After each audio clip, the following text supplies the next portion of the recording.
Ndabasuhuje. Shalom shalom. Amahoro y'Umwami Imana nabane namwe.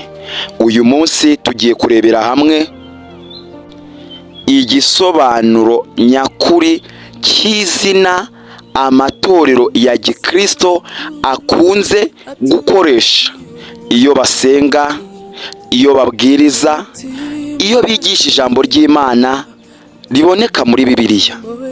Iryo zina nta rindi ni izina ry'umugabo wabayeho, wahozeho mbere na mbere isi itari yaremwa, wigeze yiyambika umubiri akaza mu isi, akicwa, agapfa, akazuka, agasubira mu ijuru aho yahoze, cyane ko yari Imana. Uwo mugabo ni Yesu Kristo. Iri zina Yesu Kristo ryakomotse mu ruhe rurimi? Ese risobanura iki? Ubundi se ryatangiye gukoreshwa ryari? Yesu Kristo, Jesus Christ. Izina Yesu rikomoka mu rurimi rw'Igiheburayo, aho bavuga ngo Yeheshwa cyangwa Yehoshwa, bishatse gusobanura ngo Imana irakiza, cyangwa bakavuga ngo Yahwa mu Cyongereza is salvation, the Lord is salvation. Imana ni agakiza, Uwiteka ni umukiza. Iri zina risobanura kimwe n'izina twita ngo ni Yosuwa, mu Gifaransa bakavuga ngo Josue, mu Cyongereza bakavuga ngo Joshua. Byose bifite igisobanuro kimwe kivuga ngo Imana ni umukiza, Uwiteka ni umukiza, Yehova ni umukiza, cyangwa Yahwa, Yawe ni umukiza. Jehovah is salvation mu Cyongereza. Cyangwa nanone tukavuga ngo Imana ni agakiza kacu. Iri zina rigaragaza neza neza 100% misiyo ya Yesu, intego y'icyazanye Yesu mu isi, aricyo gukiza abari mu isi ibyaha byabo, gucungura abantu bagombaga gupfa, agapfa mu cyimbo cyabo, akishyura amaraso ye kugira ngo babohorwe, bakurwe mu ngoyi z'urupfu, ingoyi z'icyaha, ingoyi zo kurimbuka, bamurikirwe n'umucyo, bahinduke abana b'Imana. Naho se Kristo, cyangwa mu Cyongereza aho tuvuga ngo Christ, byo bishatse kuvuga iki, cyangwa se bisobanuye iki? Iyo tuvuze Kristo bikomoka mu rurimi rw'Ikigiriki, aho bavuga ngo Christos. Christos bishatse gusobanura anointed one, cyangwa se uwasizwe n'Imana. Iri zina risobanuye uwahiswemo n'Imana, uwahawe Imana. Iyo tugiye mu Giheburayo dusanga bavuga ngo Mesiya, mu Cyongereza bakavuga ngo Meshia, kuko mu isezerano rya kera dusanga iri zina Mesiya ryarakoreshejwe n'abahanuzi bamuhanura ko azaza. Iyo dusomye muri Bibiliya igitabo cy'umuhanuzi Danieli igice cya 9 ku murongo wa 26 haranditse ngo ibyo by'umweru uko ari 62 nibishira, Mesiya azakurwaho kandi ntacyo azaba asigaranye, maze abantu b'umutware uzaza bazarimbure umurwa n'ubuturo bwera. Uwo iherezo rye rizaba nk'utembaganywe n'umwuzure w'amazi. Intambara n'ibyago bizarinda bigeza imperuka, niko bitegetswe.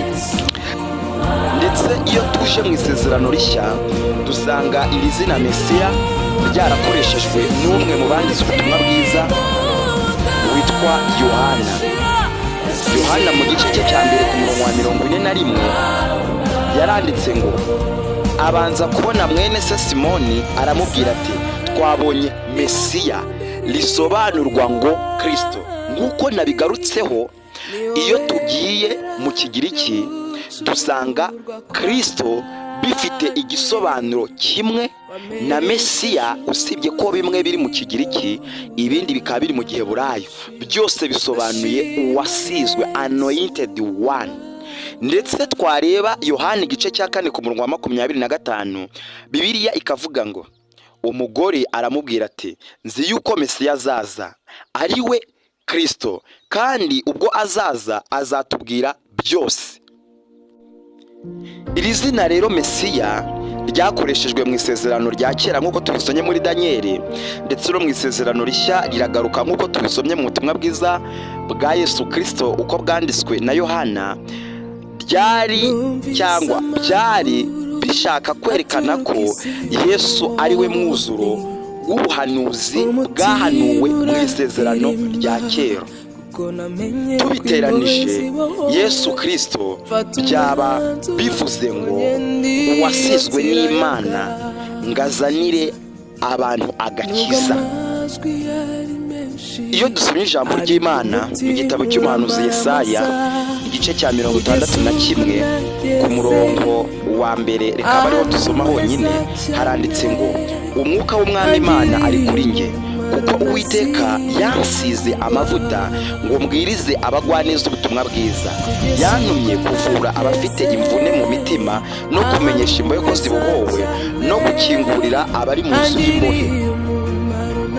Twasoma ubutumwa bwiza bwa Yesu Kristo uko bwanditswe na Luka mu gice cya 4 ku murongo wa 18. Bibiliya ikavuga ngo, umwuka w'Uwiteka ari muri njye, nicyo cyatumye ansigira kugira ngo mbwirize abakene ubutumwa bwiza.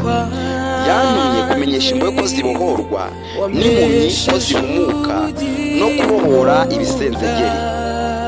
Yesaya ahanura avuga ariya magambo hariya mu gice cya 61, hashize imyaka 800 kugira ngo ibyo yahanuye bisohore. Yesu rero nawe umunsi umwe ari mu isinagogi avuga aya magambo neza 100% ahuye nayo Yesaya yahanuye.